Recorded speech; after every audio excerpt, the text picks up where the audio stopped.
Bonsoir à tous, chers amis. On va cette semaine finir la paracha le livre de Matot Massé. Et donc, on va s'arrêter aujourd'hui sur un dossier pertinent, intéressant, qui est comment gérer sa colère quand tout semble partir en vrille. Parfois, tu as des gens qui n'arrivent pas à se contrôler et qui peuvent être les plus grands érudits quand tu parles de donner un cours sur la colère, mais que dès qu'il y a une situation critique qui se passe, ils perdent le sang-froid. Quand ils perdent le sang-froid, qu'est-ce qui se passe? Ils peuvent devenir vraiment des vrais animaux. Des vrais animaux, et voilà l'histoire que je vous ai racontée Shabbat, si vous vous rappelez. C'est exactement l'exemple même de gens qu'en temps normal, on pourrait peut-être les considérer comme des gens où tout va bien. Dès qu'il y a quelque chose qui ne va pas exactement comme ils ont prévenu, ils peuvent tout d'un coup devenir des gens qui ont totalement disjoncté et ils ont totalement perdu la raison. Et là, tu te demandes, comment y faire face? Comment on peut contrôler sa colère? Pourquoi ce sujet ce soir? Parce qu'encore une fois, c'est ce qu'on va voir cette semaine. On va voir ce qui s'est passé avec Moshe.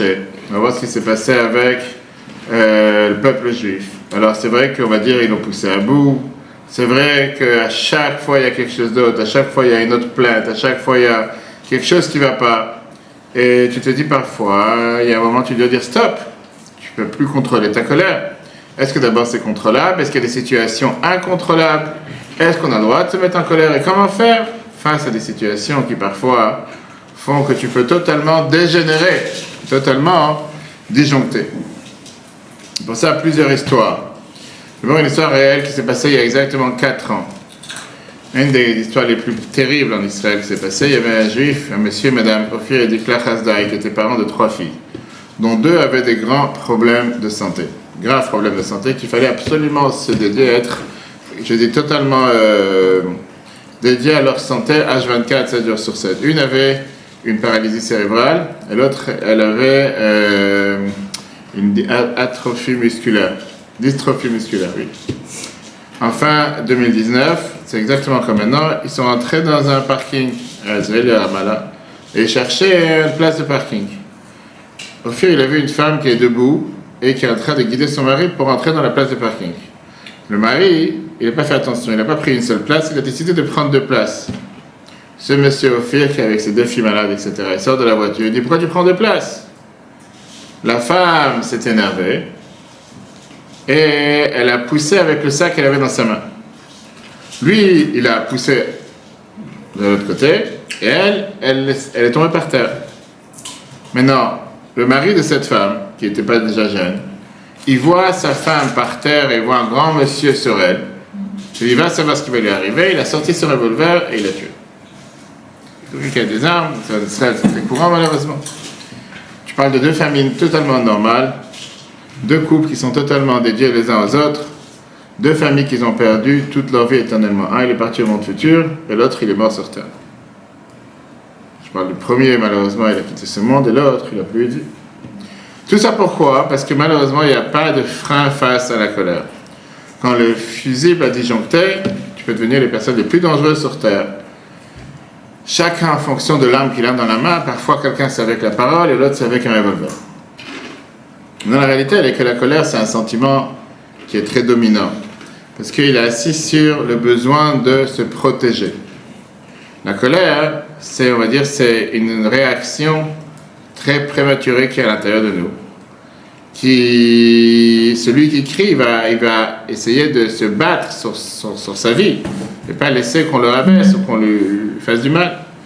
Mais c'est pour ça que c'est aussi très dangereux. Parce que ça fait parfois que les gens, ils arrêtent d'être des humains et deviennent encore une fois des créatures qui sont totalement primitives, comme on dit, qui sont de l'arrière-temps, du temps médiéval. Ils ressemblent vraiment comme des animaux. J'ai raconté plusieurs fois cette histoire. C'est toujours approprié de la raconter quand on parle de la colère. Il y avait une fois quelqu'un qui travaillait avec les camions en béton, les bétonnières, qui était très très énervé. Hein? Ça s'appelle les toupies. Les toupies? Je ne savais pas. Non, c'est des bétonnières, non? Les toupies? Ok. Je ne sais pas qu'il y avait des toupies pareils. En tout cas, 18 heures par jour, il travaille sur son camion, il est très énervé. Il travaille dur. Et il s'est dit, il attend le jour où finalement il va pouvoir vendre son camion et acheter une belle Mercedes à l'époque. C'était la voiture la plus chère, ça n'existait pas encore les Tesla, etc. Un jour, c'était très très dur. Il est entré dans sa bétonnière, dans sa toupie le matin, à 3 heures du matin, il a conduit, il a travaillé jusqu'à 8 heures du soir. Il arrive le soir à la maison et il voit qu'il y a une voiture qui s'est garée juste devant sa place de parking pour rentrer chez lui. Juste sa place, c'était pas le bon jour, c'était pas le bon moment. Et comme si c'était pas pour l'énerver, c'est une belle Mercedes qui est garée juste dans la place de parking où il doit rentrer pour chez lui. Il est tellement dégoûté, il fait marche ailleurs avec sa bétonnière. D'accord? Il ouvre le robinet et il commence à faire couler le béton sur la Mercedes et il commence à faire couler sur le haut, sur le bas, sur le capot. Il sait que dans quelques minutes, tout va sécher et là, c'est fini, tu peux rien faire avec. Il rentre à la maison, il monte les étages dans l'appartement où il habite au 5e étage. Et dès qu'il ouvre la porte, que tous les amis commencent à chanter Yom Yom Holadet, ils font son anniversaire. Et plus que ça, sa femme, elle s'approche et lui donne les clés d'une Mercedes qu'ils lui ont achetée pour son anniversaire. Tu te rends compte? C'est-à-dire que tu as des gens qui parfois, avec la colère, ils peuvent tout perdre, tout exactement perdre. Maintenant, automatiquement, quand quelqu'un est en colère, il perd, il ne peut pas voir ou il ne voit pas la photo en général, la photo totale, et il a du mal à voir les conséquences de ses actions. Il y a une fameuse phrase qui dit que l'amour construit, la colère détruit. Il y a beaucoup d'explications sur ça, on verra si on a le temps juste après. Et le plus grand problème avec la colère, c'est que les gens oublient ce qu'ils ont appris. Tout le monde sont des grands professeurs pour gérer la colère, gérer le stress, mais dès qu'il y a un problème qui arrive, tout d'un coup, il n'existe plus. Ils deviennent comme ce fameux chat dans l'histoire de Rabbi Natan Leibovitch qu'on a raconté plusieurs fois, que dès qu'il a vu une souris, il a totalement oublié tout ce qu'il avait appris. Ça se rappelle de l'histoire? Rabbi Natan Leibovitch se rappelle de l'histoire, le chat à la souris? C'était le grand rabbin de Prague. Rabbi Natan Leibovitch qui était très connu parmi tous les villages qui étaient tout autour. Une fois, on l'a invité pour avoir un débat avec toutes les autres religions qui existaient à l'époque. Et le dirigeant de Prague, il a demandé une question philosophique en lui disant: qu'est-ce qui est plus fort, la nature ou le cerveau? Ou la logique? Est-ce que c'est l'homme ou le caractère avec lequel il est né qui est fort, ou bien le cerveau est plus fort que la nature? L'intelligence est plus forte que la nature. Il n'y avait pas encore à l'époque l'intelligence artificielle. Rabbi Natan, il a répondu que la nature est beaucoup plus forte. Et le curé a dit que l'homme, il n'est pas forcément plus fort. Pourquoi l'homme n'est pas forcément plus fort? Parce que l'homme, il lui a dit que, et le curé disait que quoi? Que parfois l'intelligence peut formater le caractère d'une personne.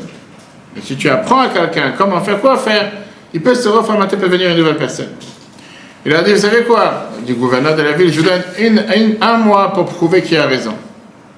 Rabbi Natan, il rentre dans ses livres, il a totalement oublié l'histoire, il continue à apprendre.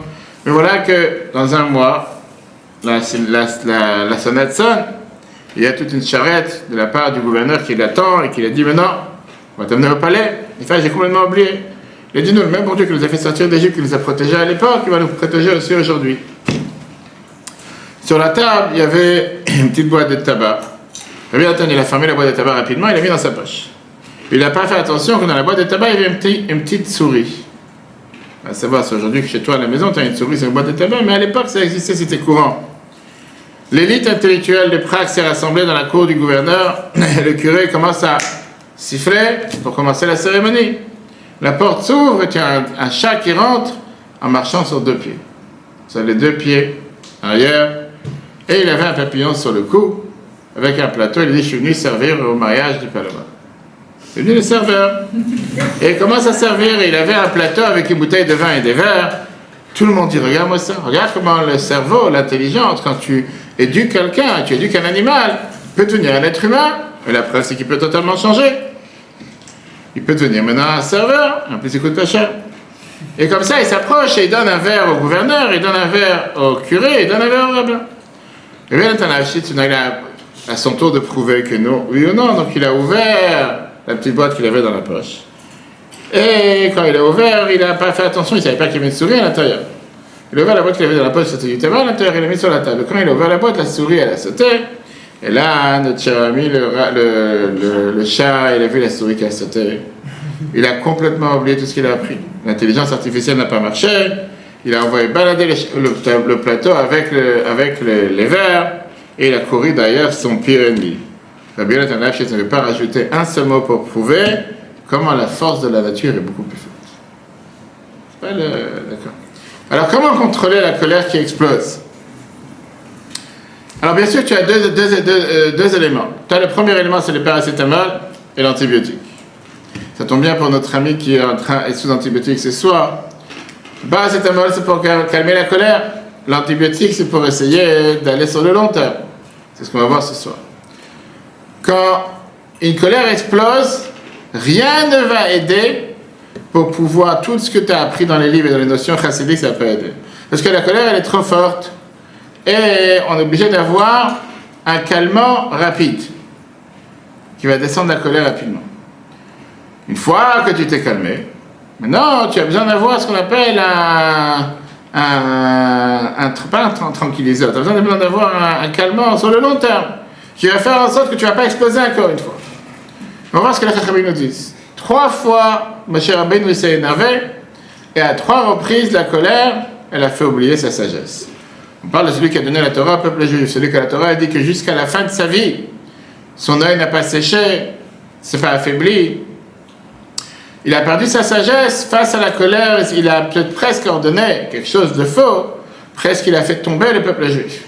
Un des 3 cas de la colère, ça l'a amené à la fameuse erreur qu'à cause de ça, il n'est pas rentré en Israël, pour lequel il a perdu le droit de rentrer en Israël. Et on va demander plusieurs questions. Si ça s'est passé à Moshe, comment ça peut pas se passer avec chacun d'entre nous? Deuxièmement, comment c'est possible différemment? Comment tu peux éduquer les gens sans s'énerver? Moshe s'est énervé sur des fautes graves, tu es obligé d'énerver chaque personne. Et donc, comment est-ce possible de ne pas réagir avec un geste extrême? Et on va comprendre aussi ce que les Chachamim nous disent, que tout celui qui s'énerve, c'est comme s'il fait l'idolâtrie.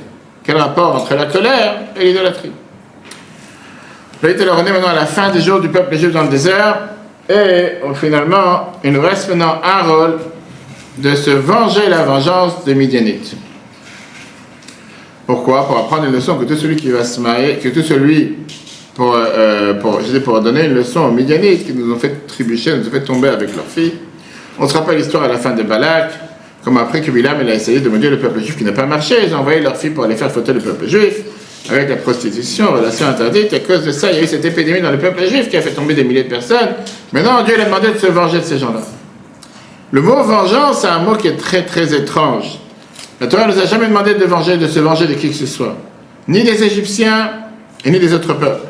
Au contraire, la Torah nous dit de se rappeler du bien des Égyptiens qu'ils ont accueilli Yaakov au moment de famine. Et la Torah te dit la fameuse phrase que le puits dans lequel tu as mangé ne crache pas à l'intérieur. Ou bien on dit en bon français, ne crache pas dans la soupe, l'assiette, etc. C'est vrai que tu manges de la soupe, d'accord? Maintenant, le rapport avec Midian et Amalek est totalement différent. Midian, c'est la haine essentielle, on va dire. C'est la haine du juif tout court. Ça, c'était Midian. Et de l'autre côté, on voit que Midian aussi reflète cette haine des juifs qui était sans cause, sans raison, sans logique. Et une telle haine, on ne peut pas laisser. Une guerre, en général, c'est comme une protection de quelque chose. Quand tu te sens, assiégé, agacé, tu te sens parfois attaqué par un autre pays, tu as peur qu'elle va t'envahir, tu veux l'attaquer. Mais entre le peuple juif et Midian, il n'y avait aucune rencontre. Midian était tellement loin, était de l'autre côté de la vallée, n'était même pas de ce côté-là, le peuple juif n'était pas censé les rencontrer.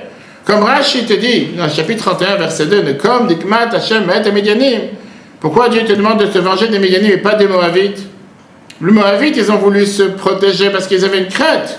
Et ils avaient de quoi avoir cette peur. Les Midianites, ils se sont mélangés dans une guerre qui n'était pas la leur, on n'est pas passé par leur terrain. On leur a absolument rien demandé, on leur a rien fait. La Torah te dit Tsaror et Midianim. D'où on vient? Qu'est-ce que c'est le mot Tsar? On le voit avec Aman. Quelqu'un qui est Tsar Aïn, la Torah te dit quelqu'un qui a un œil étroit, qu'est-ce que ça veut dire? Quelqu'un qui est mesquin, qui est juste méchant pour être méchant. Il n'y a pas de logique derrière. C'est pas juste qu'il veut. Il a une raison logique. C'est comme on a vu il y a quelques semaines ici en France avec les émeutes.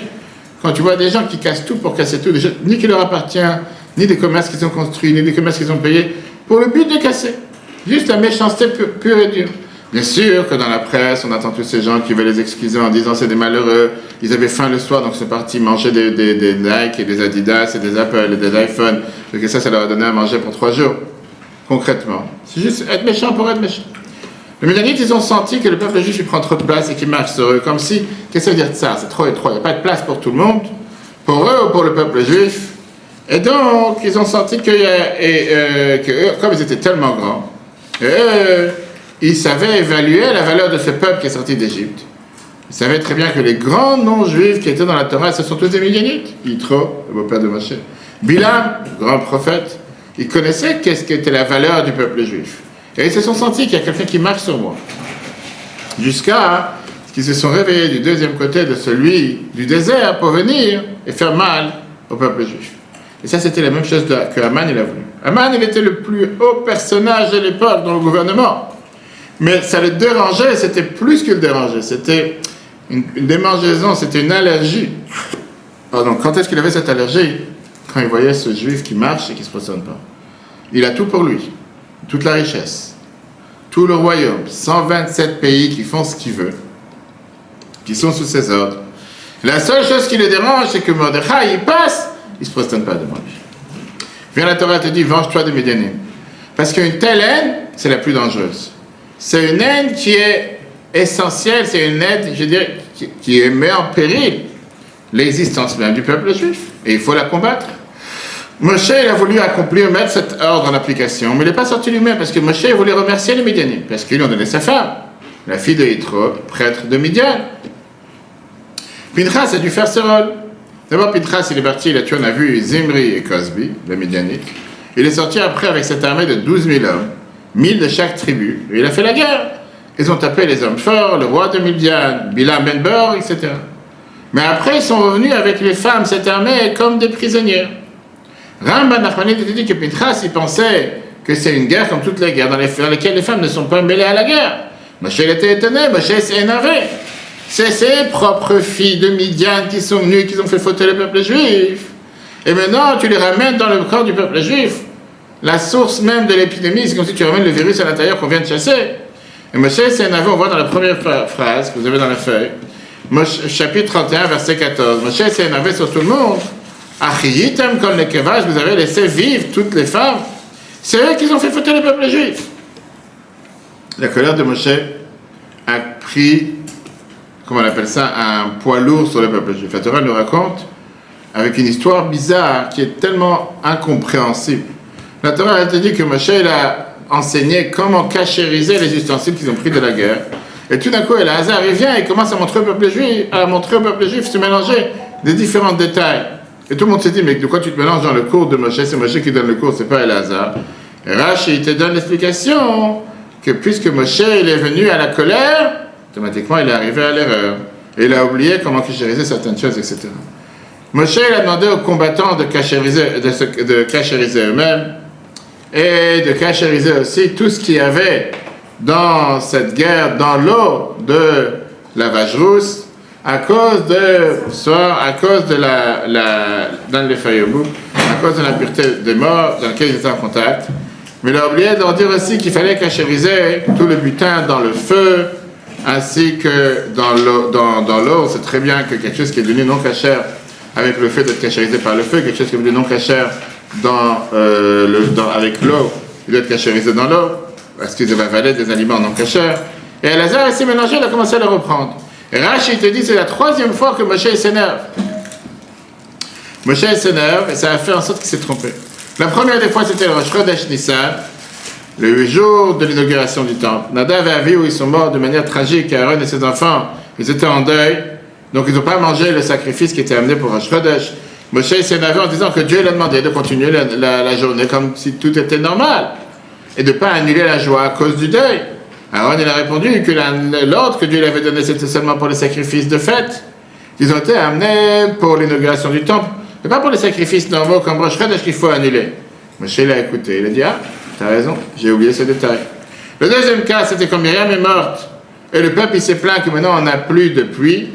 Moshe s'est énervé, il a dit au peuple juif, Shimona Amorim, écoutez-moi ceux qui ne respectent pas les règles, ceux qui sont toujours là en train de râler, et avec sa force, avec sa colère, il a tapé sur le rocher, et on sait très bien ce que ça a amené. Et ça a amené à ces fameux décrets le plus dur dans lesquels ils n'ont pas la possibilité de rentrer en Israël. Après ces deux cas-là, vient le cas de cette semaine, dans lequel on voit qu'il a fait cette 3e erreur, et il s'est trompé sur les lois de cacherisation de la vaisselle non cachée. Alors, comme j'ai dit tout à l'heure, parlons concret, parce que la réalité, c'est facile à dire ne te mets pas en colère. Mais concrètement, il y a quelqu'un qui peut dire ici qu'il ne se met pas en colère. Un peu madame qui a écrit. Quelqu'un de normal, on va dire. Les gens normaux en général. Il y a des choses que dans la vie, tu ne peux pas te mettre en colère. Comment tu peux pas t'énerver? Quand tu vois ces combattants autour des femmes midianites qui ont fait fauter le peuple juif il y a quelques semaines avec la prostitution, comment tu peux ne pas t'énerver? Je dis, mais quoi? Je t'ai demandé de partir de ces filles prostituées, ils reviennent chez toi à la maison, tu les invites à la maison. Il y a quelque chose, à un moment tu dis non. Au contraire, Moshe c'était le plus grand éducateur qui a le devoir de s'énerver, de faire pour comprendre qu'il y a ici quelque chose de grave qui s'est passé. D'ailleurs, Rambam, Maïmonide et le Shulchan Aruch te dit qu'un éducateur a le devoir de s'énerver sur ses élèves quand il se comporte comme il faut. Si à chaque fois tu es gentil, tu dis jamais aucun mot dur, on dit, bon, c'est attention, il n'a pas d'autorité. Rambam dans Ilchot Deot, il te dit que quelqu'un il a le devoir de s'énerver sur ses membres de famille, sur sa femme et ses enfants, pour s'assurer qu'ils vont dans le bon chemin. Mais il te dit qu'il doit leur faire croire qu'il est énervé, mais à l'intérieur de lui, il doit être calme. C'est quand tu as un enfant de 5 ans qui vient et qui te fait la pagaille, tu ne vas pas lui dire bravo, continue. Tu dois lui crier. C'est pas dire que tu es en train de l'énerver, tu as envie de disjoncter. Tu as envie de lui montrer comme s'il y a quelque chose qui ne va pas, mais à l'intérieur de toi, tu sais très bien que c'est un enfant, qu'est-ce que tu vas faire? Mais tu dois quand même lui dire quelque chose, tu ne vas pas lui dire bravo, continue. On voit la différence que Raman nous fait entre un prof et un parent. Un parent, il doit montrer qu'il est dur, mais à l'intérieur, il doit savoir qu'il n'est pas dur. Mais un prof, il doit être dur. Et le Rabbi t'explique dans les Sira 39, page 199. Quand tu parles des enfants, d'un public, ça suffit de faire montrer comme si tu es énervé. Dans le Chotam Torah, on te parle des élèves, que tu ne peux pas jouer à double facette. Tu dois montrer clairement que s'il faut s'énerver, il faut s'énerver. Le Zakan, il écrit dans le Code Siman 25, par rapport à Moshe. Quand est-ce que la Torah te dit que celui qui s'énerve, c'est comme s'il a fait l'idolâtrie? C'est dans les choses du monde, quand il a pris ta place de parking ou quoi que ce soit. Parce que tout est dans les mains de Dieu, sauf la crainte de Dieu. Mais dans ce qui est par rapport à Dieu, tu ne veux pas t'énerver. Ça n'existe pas une chose pareille. Parce que la Torah te dit, Moshe s'est énervé. Ça veut dire que quand Dieu il a fait en sorte de lui donner cette mitzvah pour ne pas être tombé dans un péché ou dans une erreur, c'est pour lui donner du mérite. Et donc, est-ce que c'est possible que Moshe ne va pas faire contre son devoir seulement par ça qui s'énerve? En deux mots, Moshe n'avait pas d'autre moyen de s'en sortir ici qu'en s'énervant. Et cette question n'est pas seulement pour Moshe, c'est pour chacun d'entre nous. Comme on a dit tout à l'heure, la vie, c'est pas seulement un gâteau de chantilly pour beaucoup de personnes. Il y a des moments dans lesquels tu es obligé de t'énerver. Ou pour protéger ton territoire, ou pour faire comprendre aux autres qui te prennent au sérieux, qui ne sont pas là, tu n'es pas en train de t'amuser. Rabbi Yonah, il écrit dans Avod, dans le chapitre de Maxime de nos pères, que ne sois pas trop doux de peur que tu te fasses avaler. Ou douce. Et tu as des gens parfois qui sont des proies faciles, parce qu'ils disent oui à tout. Ils ne savent pas se faire respecter. Et donc après tout ça, où est l'erreur de Moshe? Et à un moment, tu dois dire non. Tu ne peux pas à chaque fois dire oui, tu veux marcher dessus, marche dessus, tu veux prendre ma place, prends ma place, tu veux prendre mon... Et à un moment, tu dois dire non. Non, c'est non. Zayn, la Torah, elle écrit la phrase suivante, qu'il y a des gens qui ne savent pas que ça veut dire qu'il y a ce qu'on appelle des messageries. Oui, ça existe. Pour ça, il faut s'énerver, tu vois. Zayn, la Torah, elle te dit, la première règle, la première base, quelqu'un qui s'énerve, ferme ta bouche, mets un scotch, c'est ça que la colère elle passe. Première des choses, ne réponds pas. Tout à l'heure, j'ai écrit à quelqu'un qui m'a écrit, voilà ce que telle et telle personne m'a écrit sur moi, et c'était vraiment très méchant, et je lui ai dit, ne réponds pas. Première des choses, on dit en bon français, tu te la fermes. C'est la meilleure des choses. Ça ne sert à rien dans le monde instantané dans lequel on vit aujourd'hui, où les gens ils se sentent dans l'obligation que dès que tu reçois un message, avant même d'avoir fini de lire, tu dois déjà répondre. Tu es obligé de répondre. Tu vas répondre dans 1 heure, tu vas répondre dans 2 heures, tu vas répondre demain. C'est pas urgent. Pas besoin de réponse, que ce soit instantané. La faute de Moshe, c'est quoi? C'est pas qu'il s'est mis en colère. C'est le fait qu'il a enseigné une règle, une halakha, alors qu'il était énervé. Parfois, il faut s'énerver. Mais, comme on dit, la colère doit être un moment, ce qu'on a dit, de poser les armes. Un moment dans lequel, quand tu t'énerves, tu dois arrêter de vivre. Tu mets un stop à tout. Tu ne peux pas faire 20 000 choses. Que si en t'énervant, tu fais autre chose, tu risques de faire des dégâts. C'est pas pour gérer des problèmes. Tu vas pas gérer un problème en t'énervant. Après qu'il s'est passé ce qui s'est passé, tu vas commencer à analyser, à réfléchir, à expliquer. Une fameuse histoire qui est écrite dans Sefer Hasidim.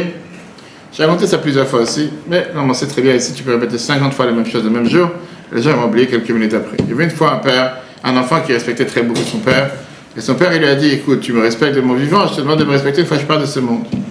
Je te demande que quand tu es énervé, garde la colère au moins une nuit, et ne parle pas pendant une nuit. Et le lendemain, tu vas voir que les choses seront plus faciles. Son père, il est décédé, et lui, il a décidé de partir dans le côté de la planète. Et il a laissé sa femme enceinte. Il ne savait pas que sa femme était enceinte quand il est parti, mais sa femme était enceinte. Et il est parti, je ne sais pas, il faire du business, quelque chose, etc. Il est revenu dans la route quelques jours, quelques années. Et quand il revient dans la ville, il a dit qu'il va faire une surprise à sa femme. Il arrive la nuit. Et il monte dans la chambre, qui est censée être sa chambre à coucher. Et il entend la voix d'un jeune homme qui l'embrasse. Il a sorti son épée. Il s'est dit, tu sais quoi, je vais rentrer dans la maison. Je vais défoncer la porte et je vais tuer les deux. C'est quoi cet inceste? C'est quoi ce... Mais là, il s'est rappelé que son père lui a dit, quand tu es en colère, va dormir. Va dormir une nuit, après tu reviens le lendemain. Et il entend que... Et donc il a remis l'épée. Quelques minutes plus tard, il entend la femme dire à ce monsieur, dans la maison, ça fait des années que ton père est parti. Si ton père aurait su qu'en attendant j'ai eu un garçon, que c'est déjà arrivé le temps que tu te maries, etc., etc. Quand il a entendu ça, il a ouvert la porte de la maison. Et il a dit, je remercie le bon Dieu que grâce à mon père j'ai contrôlé ma colère et que mon père m'a dit d'attendre une nuit et que la colère passe, que sinon j'aurais tué ma femme et mon fils.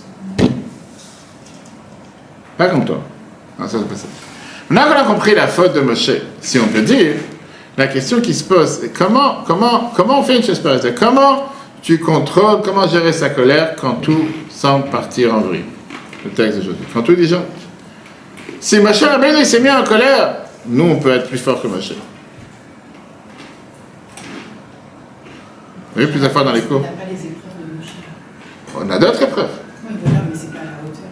Je suis d'accord. On a eu plusieurs fois avec celui qui a tout fait pour mettre en colère Hillel. On a raconté plusieurs fois dans les cours précédents qu'il est venu le voir la veille de Shabbat quand il était dans la douche et il a dit je voulais savoir pourquoi les Africains ils ont les pieds plats et pourquoi les autres ils ont les yeux ronds. On a vu ça plusieurs fois tous. Et à chaque fois avec des questions qui n'ont aucun sens, aucune urgence. À chaque fois il devait sortir, s'habiller. Il voulait tout faire pour mettre en colère. Mais comment il a réussi à mettre en colère? On a dit tout à l'heure il y a deux étapes. Il y a le paracétamol et l'antibiotique. La première étape que la Torah te dit, la Torah te donne le conseil comment gérer la colère, comment contrôler la colère, c'est dans Bereshit chapitre 27. La Torah elle nous dit avec Rivka, quand Esav il a voulu tuer son frère, Yaakov, la Torah elle lui dit, écoute mon fils, enfuis-toi chez Lavan mon frère, reste là-bas quelques jours, jusqu'à ce que ton frère il va se calmer, il va oublier ce que tu lui as fait. Et le Rabbi écrit dans les côtés Sichot 33, page 208, que la crainte de la vengeance ne dure pas longtemps. On a vu l'histoire de Yaakov et Esav, que même si Esav il avait juré de vouloir tuer son frère, néanmoins Rivka a dit à son fils, écoute, va chez mon frère, Lavan, reste là-bas quelques jours, et Rachid dit très peu de jours, c'est que sa colère elle part. Maintenant, pourquoi chez Esav vraiment la colère ne s'est pas calmée? Rabbi te dit parce que malheureusement, Esav il avait une haine en lui contre Yaakov, peu importe pour quelle raison, c'était pas parce qu'il a pris les bénédictions, ça c'est un détail.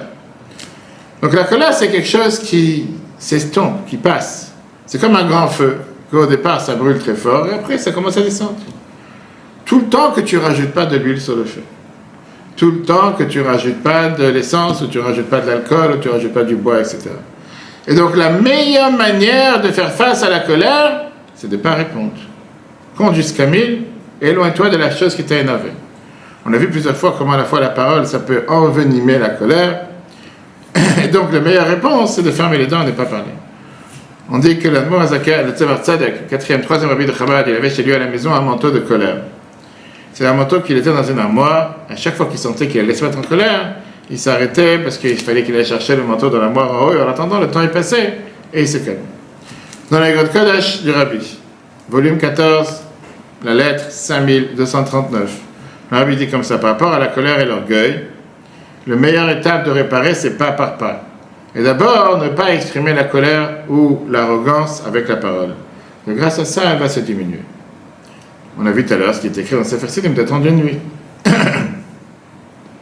Et c'est pas seulement la meilleure des choses pour on va dire, pour diminuer les dégâts ou pour diminuer l'explosion de colère, mais c'est aussi le médicament, c'est le remède pour calmer la colère. Il y a un autre conseil du Rabbi dans les Grottes du Rabbi sur la colère, le volume 18, page 169, demander pardon après que tu t'es énervé.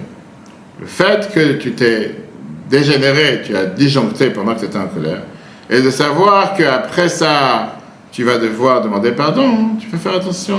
Les gens ne savent pas toujours demander pardon. La Bible écrit comme ça, puisque demander pardon c'est dur pour une personne, et néanmoins tu vas demander pardon, à chaque fois que tu vas vouloir t'énerver, tu vas te rappeler, la Bible écrit ça à une femme, tu vas te rappeler qu'après ça tu devras t'effacer pour demander pardon, ça même ça va calmer ta colère, ça fait en sorte que tu ne dois pas te mettre en colère. Maintenant on a vu que Moshe a fait la même chose, on a vu que Vaishma Moshe Vaïtaj Benam, Moshe a dit clairement devant tout le monde, j'ai fait une erreur dans la halakha, mon frère m'a appris la loi, etc. Ça, c'est deux conseils qu'on vient de voir. Comment calmer la colère une fois qu'elle a explosé. Mais maintenant, on va essayer de voir comment trouver le remède pour pouvoir...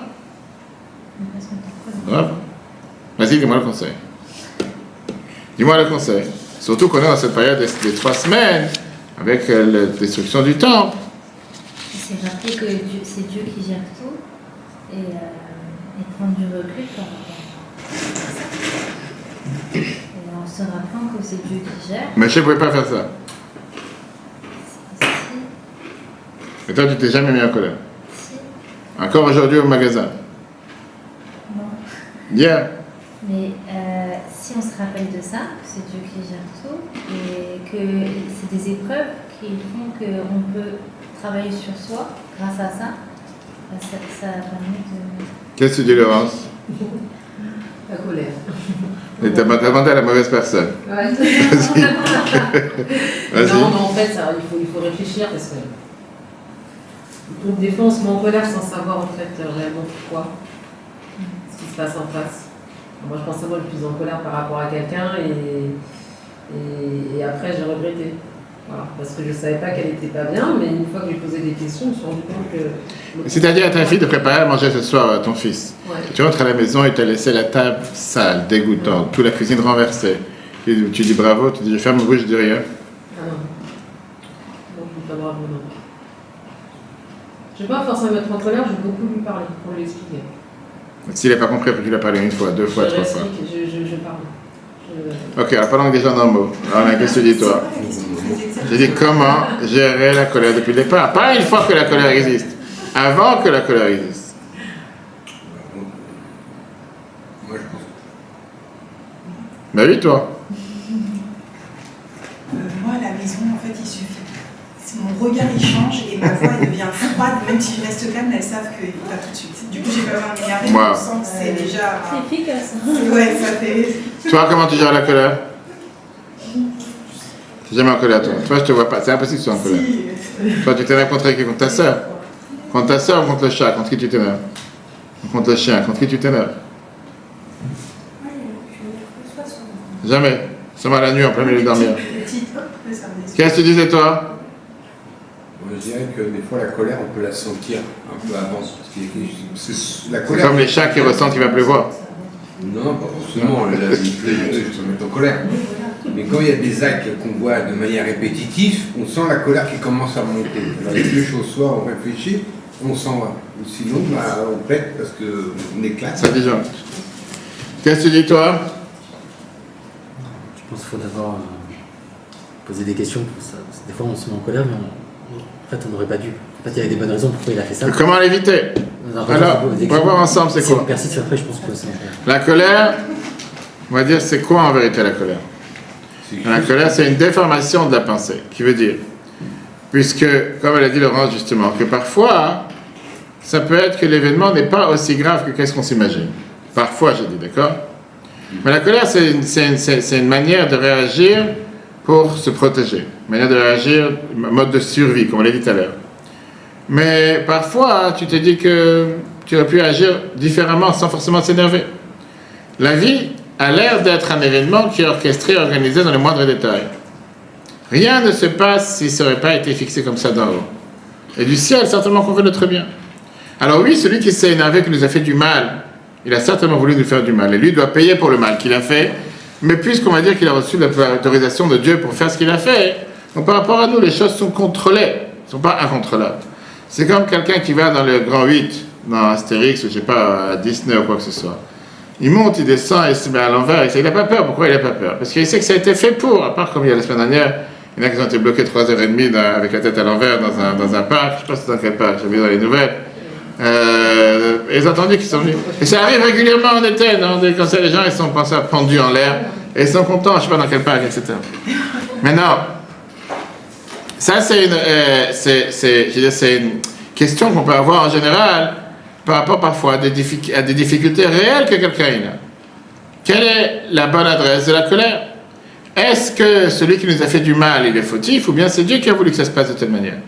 Si celui qui a fait du mal, il est fautif, alors on va dire la colère, c'est une réaction instinctive face à quelqu'un de mauvais qui a décidé de nous faire du mal. Maintenant, si c'est Dieu qui a décidé, et la personne qui nous a fait du mal, c'est juste un envoyé de Dieu, alors à ce moment-là, la colère, c'est une manière détournée d'agir, parce que tu n'expliques pas correctement l'événement qui s'est passé. Et pour ça, c'est un débat qu'il y a entre le Rav Chaim Akadosh, le Rav Chaim Anatar, que c'était sa la semaine dernière, et le Sefer HaChinuch et l'Admor HaZaken. Le Rav Chaim te dit qu'une personne a un total libre arbitre. Et il a même un libre arbitre de pouvoir faire du mal à des gens qui ne méritent pas. Puisqu'il a un libre arbitre, il peut faire ce qu'il veut. Et donc, quand quelqu'un te fait du mal, c'est pas forcément que ça vient de Dieu. Ça peut venir aussi de la personne qui a décidé d'être méchant. Comme on a vu plusieurs fois l'exemple avec le couteau. Quelqu'un peut utiliser un couteau pour faire du mal. Tu ne veux pas dire c'est Dieu, tu lui as mis dans la tête d'utiliser le couteau pour faire du mal. Il te dit par exemple, regardons la Torah, ces fameux soirs, Shrem, 10 frères ont pris Yosef, ils ont voulu le tuer. Viens Reuven, il a dit non, à la place de le tuer, jette-le dans le puits qui est plein de scorpions et plein de serpents. Quelle est la différence entre nous réellement si tu jettes quelqu'un dans un puits plein de scorpions et de serpents, ou si tu le tues? Reuven, il a dit que le tribunal va être les scorpions et les serpents. Eux, ils vont décider si Yosef il est coupable ou pas. Nous, on ne sait pas s'il est coupable sur ses actes. Mais nous, on a libre arbitre, on peut tuer quelqu'un, même quelqu'un qui ne mérite pas de mourir. On va le jeter dans le puits où il y a les scorpions et les serpents. Eux, ils n'ont pas de libre arbitre pour tuer quelqu'un qui ne mérite pas. Et on va voir s'ils vont le tuer. C'est leur affaire. La Gemara te raconte une autre histoire dans Chagiga, page 4, que Rabbi Bibarabaï a entendu de l'ange de la mort. Une fois, l'ange de la mort, il a envoyé un envoyé sur terre pour aller enlever de la planète une femme, pour prendre l'âme d'une femme qui devait partir de ce monde. Cette personne, il s'est trompé. Il a dit, va voir Myriam qui fait grandir les cheveux. C'est le nom comment on l'appelle.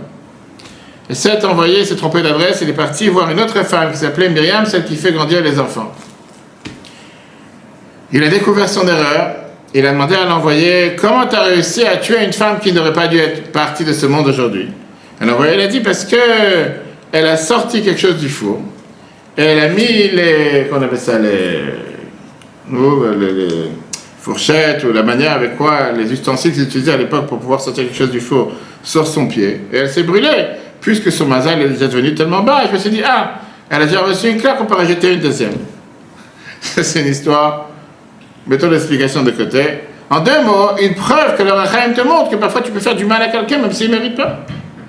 Si toi tu as décidé d'être méchant, tu peux être méchant. Le Sefer HaChinuch, il n'est pas d'accord. Tu ne peux pas toucher et faire du mal à quelqu'un s'il n'a pas fait d'erreur. Si tu as fait du mal à quelqu'un, c'est certainement qu'il y avait une raison dans le ciel pourquoi la personne devait avoir une telle confrontation, un tel événement.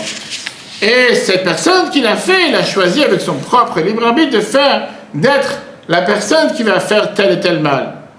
Mais c'est Dieu qui décide. C'est pas possible que cette personne a décidé de faire du mal à telle personne sans que Dieu décide. Et le Sefer HaChinuch, il t'amène une preuve de David Amelech, le roi David. Dans les moments les plus bas de sa vie, quand il devait s'enfuir de Jérusalem à cause de tout ce complot et à cause de toute cette rébellion qui a été orchestrée par son fils Avshalom, Shimon ben Gera, il est sorti pour le maudire. Ceux qui les accompagnaient David, ils ont voulu le frapper. David, il a dit non, c'est pas lui qui est fautif. Il dit certainement que ça, c'est une réparation du ciel qui m'est infligée à cause de la faute que j'ai fait avec Bathsheba. Viens, l'Admor HaZaken, il écrit dans le Kodesh. Pour ça, les Chachamim nous disent que celui qui s'énerve, il fait l'idolâtrie. Pourquoi? Parce que quand tu t'énerves, tu oublies avoir la émouna, la foi en Dieu. Parce que si tu avais vraiment la émouna en Dieu, tu aurais su que tout ce qui se passe, c'est orchestré par Dieu, tu ne serais pas énervé. Alors même que la personne a le libre arbitre de te maudire, te frapper, te faire du mal, et il devra payer pour les actions qu'il a fait. C'est pas que l'autre c'est un sadique, il a été récompensé parce qu'il a fait ce que Dieu voulait. Néanmoins, c'est lui qui a subi quoi que ce soit. Il a décidé qu'il y a un chemin de Dieu sur terre. Dieu a certainement décidé que les choses se passent de cette manière. D'après ça voudrait dire que la colère, ça veut dire tu rates le point essentiel, pourquoi telle et telle chose s'est passée. Ce n'est pas regarder les choses avec profondeur, en se disant que tel mauvais événement qui s'est passé, c'est certainement un message du ciel. Parfois pour te réveiller, te renforcer. Peut-être c'est une descente pour aller plus loin. Peut-être c'est parfois une régression pour pouvoir après avoir quelque chose de beaucoup mieux. Et au final, c'est un tremplin pour une amélioration dans la vie. Le meilleur exemple que la Torah nous donne avec Yosef et ses frères. Oui, au départ, ça avait l'air d'être quelque chose de plus pire, qui s'est avéré la meilleure chose pour l'humanité tout entière. Si on avance de quelques années, comme on a vu la semaine dernière, le 12 Tammuz, le rabbi précédent était en prison. Il est sorti de prison, le rabbi qui te dit qu'il s'avère que le 15 Sivan, le jour où il a été mis en prison, c'était le début de la délivrance. C'était le début de ce qui s'est passé, de ce que nous sommes aujourd'hui. Ah, il est rentré en prison ce jour-là. Effectivement, le jour où il est rentré en prison, c'était la plus pire des choses. Et si Dieu nous en préserve, comment on appelle ça, la sentence originale qui était de tuer avec une balle dans la tête, ça aurait été accompli, ça aurait été un jour de catastrophe, à 9 heures. Mais le fait que, au final, il a été, le décret a été changé en 10 ans en Sibérie, qui au final n'était que 10 jours, qui au final il a été libéré, et tout le bienfait qui est sorti depuis, il s'avère que le jour qu'il est entré en prison, c'était le début de la délivrance. Tout le temps qu'il n'y a pas eu la délivrance, c'est un jour noir. Après, c'est venu un jour positif. Et on ne peut pas ne pas se rappeler, parce que je te dis tout à l'heure, le rapport avec les 3 semaines. On rappelle chaque année, on en parle à Shabbat encore une fois, Rabbi Akiva et ses amis qui sont passés devant le mont du temple et qui ont vu ce renard sortir de l'endroit où il y avait le temple, que les 3, ils ont commencé à pleurer, Rabbi Akiva qui rigole. Ils ont dit, pourquoi tu pleures? Eux, il a demandé, pourquoi tu pleures? Ils ont dit, pourquoi tu rigoles? Et ils ont dit, quoi, à l'endroit que la Torah te dit qu'un étranger n'a pas le droit de se rapprocher? On voit qu'un renard marche de l'intérieur, parce que le temple est ruine. Tu veux pas qu'on pleure? Rabbi Akiva a dit, c'est pour ça que je rigole. Alors oui, il y a des gens qui sont bipolaires, il y a des gens qui sont surcachés, on va savoir. Mais ce n'est pas le cas de Rabbi Akiva. Et qu'est-ce qu'il a répondu, Rabbi Akiva? Tout le temps que la première moitié de la prophétie ne s'était pas accomplie, je ne savais pas si la deuxième allait s'accomplir. Maintenant qu'on a vu comment le temple a été détruit, je sais que la deuxième moitié va aussi s'accomplir, qui va être reconstruit de manière éternelle. Et comme le Rabbi nous a appris à regarder cette période de 3 semaines, pas en tant que période destructive, période de destruction, période noire. Parce que Dieu ne fait pas quelque chose de mal, il n'y a pas quelque chose qui se passe, il n'y a pas un bien qui vient derrière. Alors effectivement, aujourd'hui, nous sommes dans l'entre-deux tours. Nous sommes dans la phase où le temple a été détruit, il n'est pas encore reconstruit. Mais le but de la destruction, c'est pas la reconstruction. À nous de tout faire pour qu'il soit reconstruit. Et donc, regardons sur cette période, sur un tremplin pour aller vers la délivrance, vers la reconstruction. Alors, on doit quand même répondre ce qu'il a dit le Rachaim. Le Rachaim te dit que non. Et le Rabbi a répondu à ça dans une lettre en 1954. Bien sûr qu'on ne peut pas faire du mal à qui que ce soit s'il n'y a pas un message d'en haut. Sauf que la personne a le choix de le faire ou de ne pas faire. Même s'il a une seule petite faute, ça représente à quelqu'un qui rentre dans un endroit en danger et qui parfois il a un mauvais mazal. Et ça lui suffit d'avoir une petite faute qui va faire que ce danger va lui tomber dessus. C'est comme quelqu'un qui a une santé fragile et qui va être plus susceptible de recevoir le virus que quelqu'un qui a une santé moins fragile.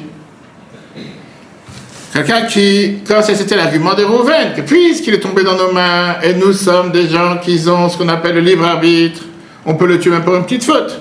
Parce que s'il ne serait pas tombé dans nos mains, ça veut dire qu'il n'aurait pas été coupable de peine de mort. Mais on préfère le donner dans ceux qui n'ont pas de libre arbitre comme les animaux.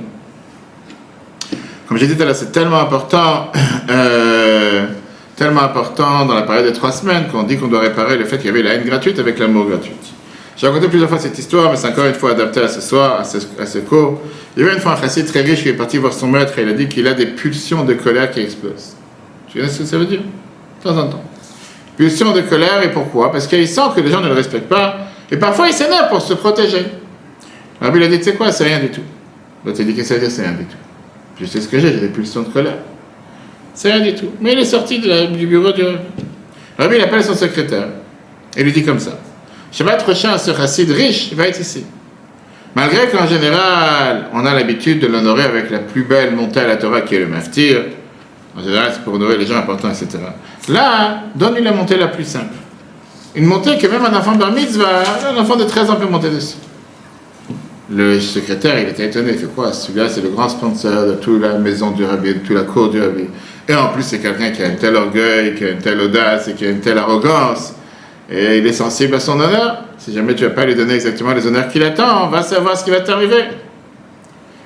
Ok, il s'est dit, la seule chose qu'il peut faire, pas faire contre la volonté du rabbi, c'est au moins de prévenir la personne qui ne déjoncte pas, que pas toute la ville va déjoncter. Et prévenir avant la montée à la Torah, qu'aujourd'hui tu n'auras pas la plus grande montée.